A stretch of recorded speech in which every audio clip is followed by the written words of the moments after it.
વંથલી ઓઝત નદી પાસે આવેલ લકી ઢાબામાં મગરનું બચ્ચું દેખાતા હાહાકાર મચી ગયો હતો।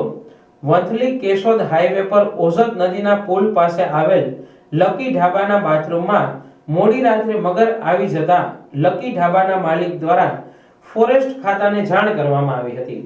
આથી ફોરેસ્ટ ખાતાની ટીમે તાત્કાલિક આવીને બાથરૂમમાં બેઠેલ મગરના બચ્ચાનું રાત્રે જ સફળ રેસ્ક્યુ કર્યું હતું। ફોરેસ્ટ વિભાગે આપવામાં આવેલી માહિતી મુજબ 3 ફૂટ લંબાઈનું આ બચ્ચું 1 વર્ષનું હોવાનું જણાવ્યું હતું, જેને સલામત રીતે પકડી લેવામાં આવ્યું હતું।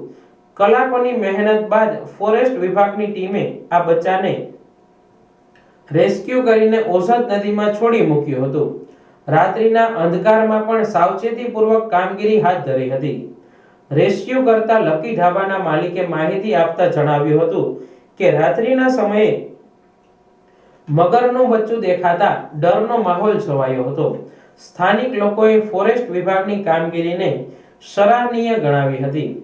આ ઘટનાએ ફરી સાબિત કર્યું કે વન્યજીવો અને માનવ વસાહત વચ્ચે સાવચેતી અને સમયસર કાર્યવાહી અત્યંત જરૂરી છે।